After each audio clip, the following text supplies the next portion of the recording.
and my next guest, Bernie Sanders. He scored some impressive victories over Hillary Clinton in the 3 caucuses that were held yesterday. Let me run through the numbers here. In Alaska, he won by a whopping 64 points, 82% of the caucus vote to Clinton's 18. In Washington State, another big win for Sanders, 73% for him to Clinton's 27. And in Hawaii, he won by a smaller margin, 42 points, 71%. So big wins in all 3 states. Sanders picked up so far 46 of the delegates that have been allocated from last night. Clinton has 14. However, Clinton still has an overall commanding lead in the delegate count, 1672 to Sanders 994. That does include superdelegates in our count, by the way. On the allocated pledged delegates, her lead is smaller, but still significant, over 200. Senator Sanders now joins me from Vermont. Senator, good morning, sir. Welcome back to Meet the Press. Thank you very much, Doug. So you got the size of victories you need last night. Going forward, you got to continue to win by margins like this to catch up to Hillary Clinton. Can you win 60% of the vote or more in Wisconsin, in Pennsylvania, in New York, in Maryland? How does this success in caucuses translate to primaries?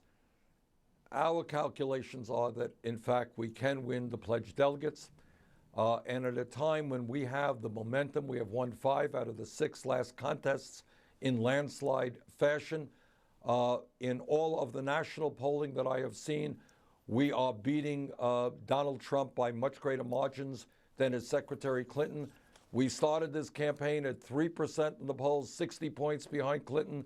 Now in the last poll that I've seen, we're 1 point up. So we have the momentum, and I think a lot of the superdelegates are now beginning to look at which Democratic candidate is in the best place to defeat Donald Trump. I think some of them are beginning to understand that it's Bernie Sanders. So that's your case at this point, right? If you can't win, do you think you should be the nominee if you don't win a majority of the pledged delegates? Do you think the superdelegates should decide who the nominee is? Well, I'm not going to speculate. I think we can win the pledged delegates. And I think if we continue the momentum we have right now, we will. And the reason is, I'll tell you, the issues that we are talking about, a corrupt campaign finance system, the disappearance of the American middle class, the grotesque level of income and wealth inequality, the need to deal boldly with climate change, kids graduating college, $50,000 in debt. Chuck, those are the issues that the American people want to hear discussed and want to see acted upon. I want to talk about how the two of you bring this party together once a nominee is decided. I noticed some change at your rallies over the last couple of weeks. I want to play some excerpts here. There's a lot of booing of Hillary Clinton going on. Take a listen. She voted for the war. What she has done is established a number of super PACs. Her largest one recently reported raising $25 million from... Secretary Clinton has given speeches on Wall Street behind closed doors for $225,000 a speech. What's interesting has been your reaction to the booing. You had no reaction there, but here's what you did over a month ago when booing started about Hillary Clinton at your rallies. One of the areas where my opponent, Secretary Clinton, and I have a strong disagreement. No, I respect Secretary Clinton. We can have differences. Now, according to our folks, the last time you chastised your supporters for booing Hillary Clinton was on February 23rd. Now you don't do that. Any reason? No reason at all. You know, every day we are in a different position here. I respect Secretary Clinton. I don't want our supporters to be booing her. But there are real differences of opinion. And one of the differences is that she has raised $15 million from Wall Street. We have raised $6 million individual contributions, averaging $27 apiece. People respond the way they respond.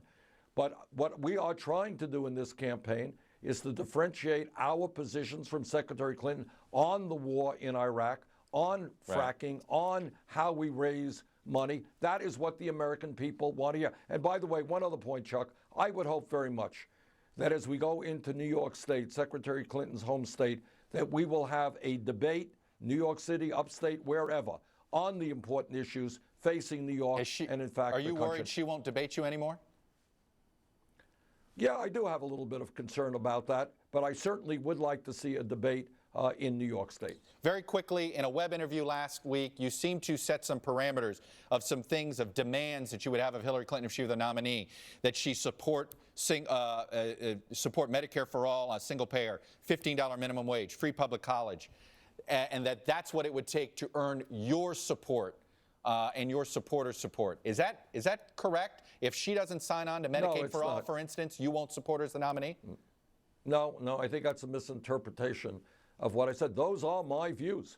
And I think those are the positions that are imperative that we move forward toward for the betterment of the middle class and working families of this country. But you'll support her if she doesn't share your views on that. I did not say that. No, I did not say that. I did say that it's absurd. We remain the only major country on earth not to guarantee health care to all people on paid family and medical leave. We have got to change that. Is there conditions for you to support her? Right now, I am running to become president of the United States, and I hope very much, Chuck, that you'll be asking her that question. I understand that, and I will the next time I have her. But are there conditions for your support of her if she's a nominee? It's too early to talk about that. Right now, we have a lot of momentum. We're focusing on Wisconsin, New York State. We have a path to victory. We are going to win this nomination process. All right, Bernie Sanders, I will leave it there. Senator Sanders, thanks for coming on. Stay safe on the trail, sir. Thank you very much.